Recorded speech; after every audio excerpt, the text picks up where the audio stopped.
Hello, and welcome back to Metaphysical Roundtable for your monthly numerology. I'm Jennifer, and I gotta tell you, I have a lot to say in this intro today. Okay, so just bear with me because we're at the end of the year, but we're also at the end of a 9-year cycle. All right, so there's some important things, and we've also had some previews this year to some of the big astrological changes that are going to take place in 2026. Like my cat just like knocking off like all my stuff. This is good. It really is. He's been all over my desk like all day. Yeah. So, the big astrological changes that we have going on next year. Saturn is not a big change, but Saturn is moving from like kind of calm and cool, emotional Pisces and moving into fiery Aries for the next 2 years. So in 2026, when Saturn moves back into Aries, we're going to really see like a very different kind of Saturn. All right. And again, we had a preview of it earlier this year in the summer, along with Neptune. Neptune is moving from watery Pisces into fiery Aries. Now, Neptune rules Pisces. So for the last 14 years, Neptune has been a pretty happy camper. Now he is moving into Aries for 14 years. So the last time this happened was about 164 years ago.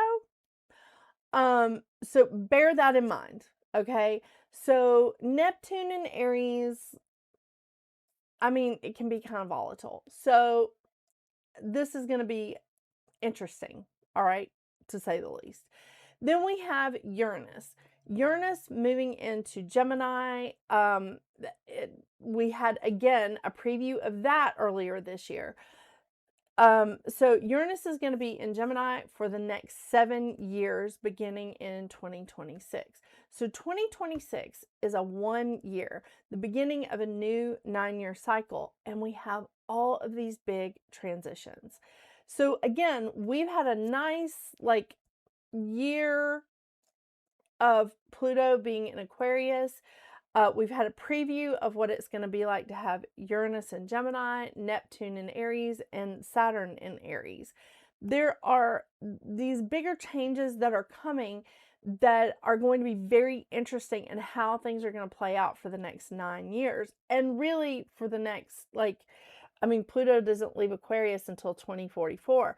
So it's going to be a minute, right? But this is an important time because we are looking at the end of a 9-year cycle. Look back at your life, look back at just like the last like 18 years or so, and look at the 9-year cycles that have taken place just with you in your personal life, from 2017 until now, because 2017 was a 1 year. Then look back at 2008. That was a 1 year.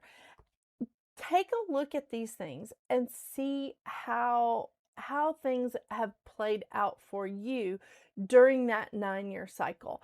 And I know I did. I said I had a lot to say. I do have a lot to say, and I'm not going to keep talking about it. I'm not going to keep harping at it because I'm very excited about the crystal for this month, and you can't really see it in this light. Tiger's eye. She's gorgeous. I mean, really. It's a beautiful, beautiful crystal. So, I picked that for a reason because we are moving into a new 9-year cycle. We're moving into a 1 year in January. And I am very excited about it, but we all need some courage. We all need some courage, and I'm hoping this tiger's eye brings it to us. So let's kick this off, all right? And I'll try to go through the astrology really quickly, but I've been listening to things that people have been telling me, and I've made little notes along the way to tell you what I think is going to happen with some of these squares or trines or whatever, okay?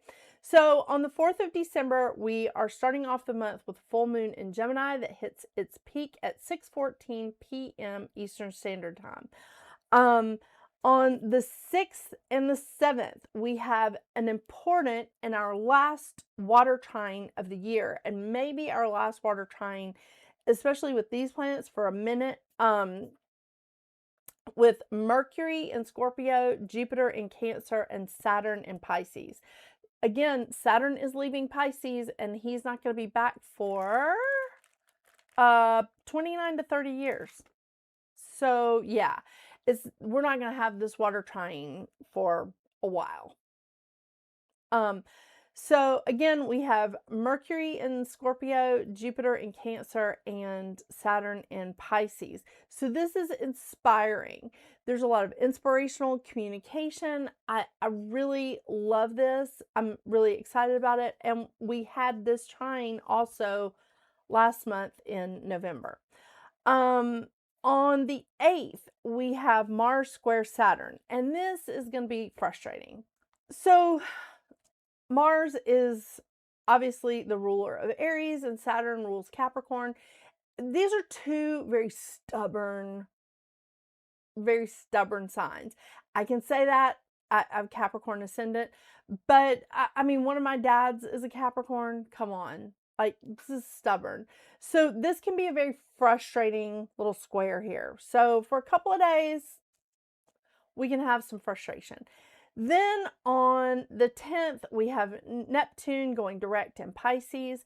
We also have Mercury opposing Uranus for the second time because, again, this happened in November. So that brings chaotic communication to the table. Spontaneous? That may be a better way to put it. I mean, it's my opinion. I just look at Uranus as the planet of chaos. Uniqueness. Unique. Okay, that's a better way to put it. Unique communication. Let's do that. Yeah. On the 11th, we have Mercury moving into Sagittarius. And remember, Mercury rules the opposing sign to Sagittarius. Mercury rules Gemini. So this is not the happiest place for Mercury. It's not the worst place. That would be Pisces. But it's not comfortable in Sag. But that's okay. It's not going to be there long. So, on the 14th, we have Mars square Neptune. This is confusion about like where we're headed. It's like our destination. Even if it's just a mental destination, or if it's a destination with our work or with our laundry or cleaning our house or just whatever. There's like, it's confusion in what we're focused on and how we're getting there. All right.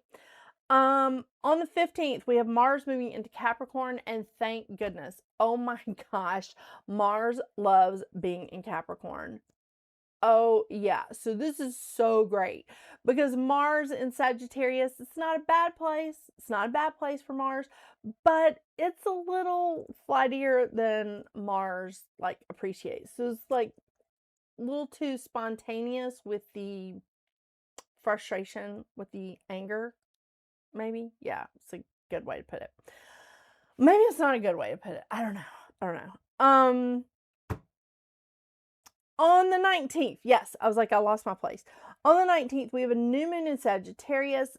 Unfortunately, this new moon in Sagittarius, which hits its peak at 8:43 p.m. Eastern Standard Time, is square Saturn and Neptune. So manage your expectations with this new moon in Sagittarius. Okay? On the 21st, we have the sun moving into Capricorn. It is also winter solstice. So happy solstice. And Venus is square Saturn. Now, the thing about Venus being square Saturn is that it could give us some false hope with our relationships. So watch out for that, okay? On the 24th, we have Venus moving into Capricorn. Again, hallelujah. And incidentally, Venus is also square Neptune that same day, right before it moves into Capricorn. So when we see Venus square Neptune, even for a minute, it's going to cause tension between the reality and the illusion in our lives. Yeah. On the 30th, we have Mercury square Saturn. So stubborn communication. I know. It's so amazing because this is one of my rulers, and I'm double ruled by Mercury. There's a lot of stuff happening. A lot of stuff happening with Mercury. I mean, the trine is great, but these squares and oppositions, so much fun. Yeah. In all of that, I kind of glazed over the whole Christmas Eve, Christmas Day, Kwanzaa, Hanukkah, but I just want to say happy holidays to everyone. Truly, truly, thank you for making my year back on my channel a fabulous one. So I really, really appreciate you. And whatever it is you're celebrating, happy holidays. And I am looking forward to this new year. Okay, so we are ending the month and the year with 3 planets in Earth plus South Node and the Sun, 3 planets in water plus North Node, 1 planet in fire, and 1 planet in air. Uranus is retrograde in Taurus. Cancer is housing Jupiter, which is also retrograde. Virgo has South Node. Sagittarius has Mercury. Capricorn is hosting the Sun, Mars, and Venus. Lucky. Pluto is firmly in Aquarius. And Pisces has North Node, Saturn, and Neptune. Now, so we just have the 2 planets in retrograde. Uranus and Jupiter. But I want to talk about Tiger's Eye. This Tiger's Eye is the crystal of duality. And let me tell you, this is so pretty. Oh my gosh, so pretty. I have these beautiful towers. I mean, it's just so pretty. And I even have some bracelets. And what I love about the bracelets is it's not particularly shiny, but you can really, really see all the different colors that are in the Tiger's Eye. It's these beautiful browns and golds. And this has a long history, okay? Long history. Most of the information I got is from crystalvaults.com. But this crystal is known as all-seeing, all-knowing eye. With the long history, Egypt compared the Tiger's Eye with, it represented the sun god Ra and the god of growing Geb. I think I'm saying that right. And it was, again, about duality because the sun god and the god of growing, it was representing the sun and the earth. So very, very interesting combination, which we all love here. This was strength, vitality, divine vision, and they even put these crystals in the eyes of like statues for their deities. Kind of cool. Yeah. The Romans used this because they wore it into battle for courage and protection. The Greeks used the Tiger's Eye to reflect back malice or threats to someone that was maybe on a journey or even like a spiritual journey, because this helped them to navigate safely without malice or threats from others. So it reflected back the malice and threats to people that were sending it out to the travelers. Again, even if it was a spiritual travel. So this crystal is very much about courage, integrity, protection, proper use of power, harmony between opposites. So any opposing feelings or people that are in opposition views.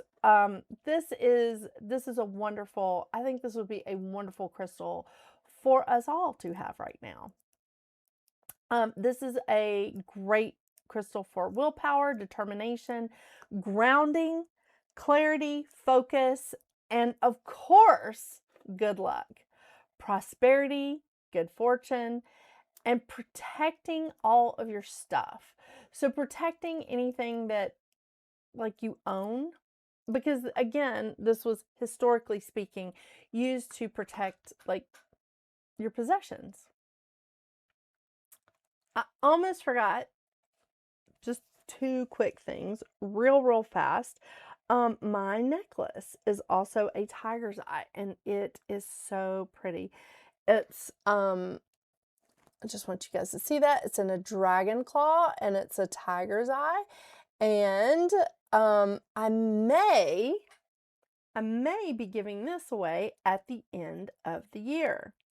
I know.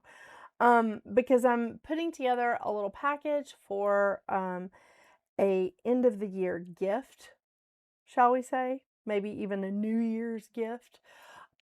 So keep that in mind when I'm referring to jewelry in the giveaway. And also, the card decks that I am reading from are the usual, the Goddess Guidance Oracle cards and the Moonology Oracle cards by Yasmin Boland. Just wanted to, make sure I touch base on that before I go into everybody's numbers. All right, this has been an extra long intro. Thank you again for all of your support in 2025. This has been quite the journey for me on this channel. So I do appreciate all of you. I really do. So let's get into it and see what the your personal numerology is here at the end of this 9-year and this 9-year cycle.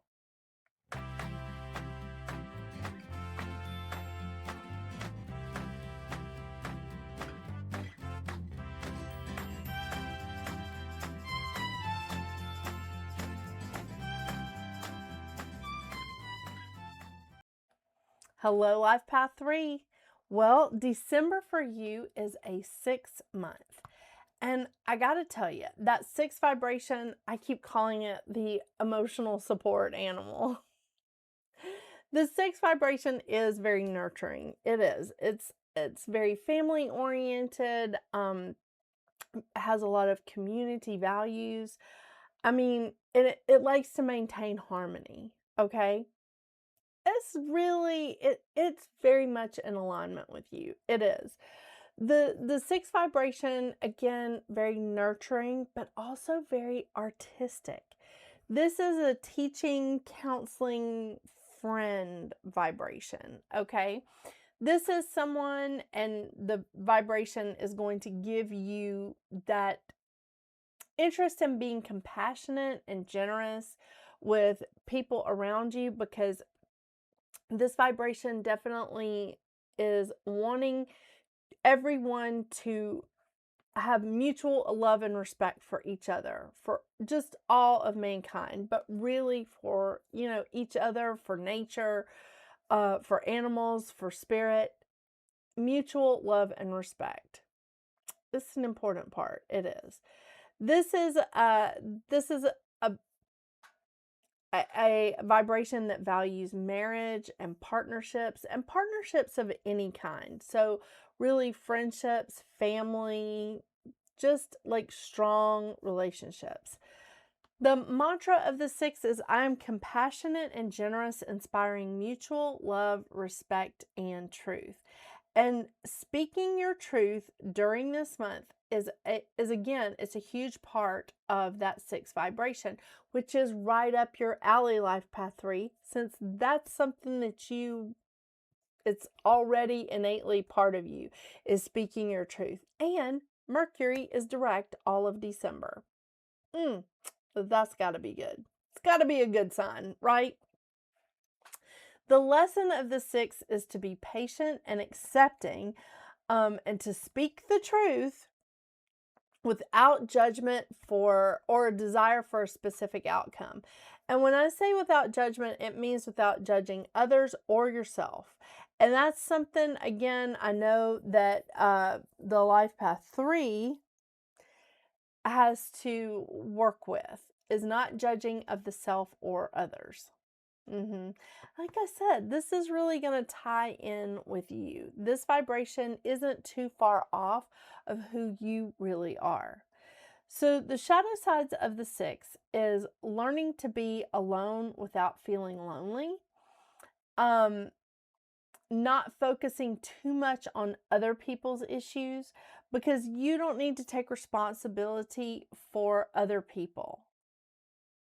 It's not advisable at this time.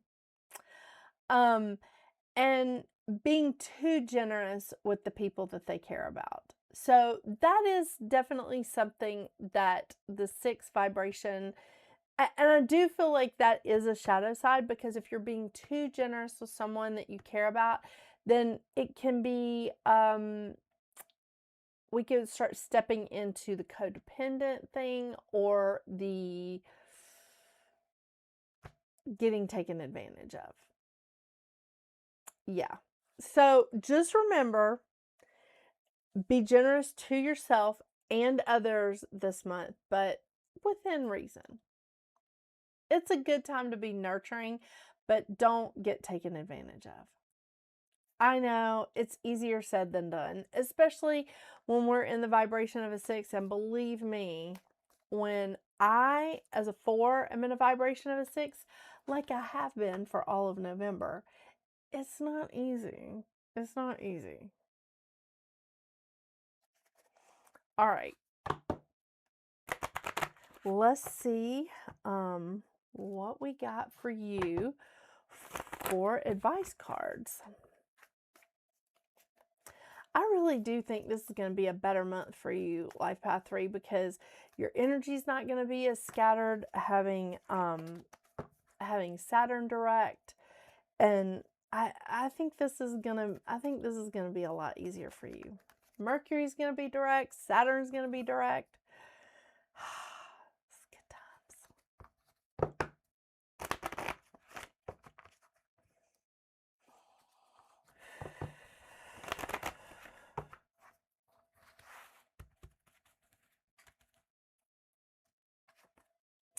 Ooh. Okay. Now I always mispronounce this, but Sieg, quiet time. Take some quiet time alone to rest, meditate, and contemplate. Take some time alone to rest, meditate, and contemplate. I like that. Quiet time. You know, we could all use a little more of that, especially during the holidays. So make sure that you are taking that time out to contemplate, to meditate, to just rejuvenate. Yeah.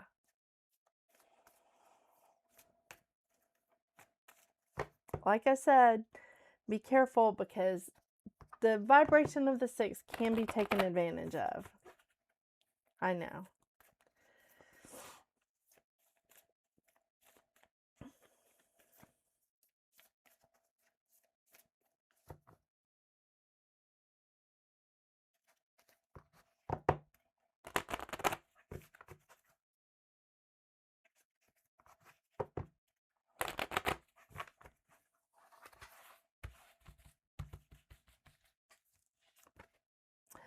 Ooh, new moon in Libra. A new romantic cycle begins. New moon in Libra. A new romantic cycle begins. What's going on here, 3? You know, if you're not already in a relationship, this could be sending you into a relationship. Or it could just be strengthening a relationship that you're already in. Because that is with the 6 vibration, very important, like focused on marriage and partnerships and home and children. The 6 vibration loves to spend time with family. Kind of cool. Okay, a new romantic cycle begins. New moon in Libra. Give and take could well be the answer to whatever dilemma you're asking about. Compromise may be called for. It's time to start negotiating, or even renegotiating. When the new moon in Libra comes up, there's a restart for you. and for someone else. A new relationship could be beginning. And if that's the case, the chances are this will be a healthy and well-balanced connection. If anything you do after pulling this card, doing it in pairs is advised, such as teaming up with someone in business or in your personal life. Libra is the sign of relating, and this card suggests that whoever is at the heart of the issue you're addressing is someone who will be open to talking things through. Avoid being selfish, it won't get you anywhere at this time. Reach out to someone and let them know you care. Well, again, perfect for this month. And I love it. I mean, you're going into this really nurturing, family-oriented month with all of these holidays. It's going to be great. Thank you so much for joining me today, Life Path 2. I hope you have a wonderful December. And until we see each other again, hopefully mid-month, get out there and make your magic. Bye.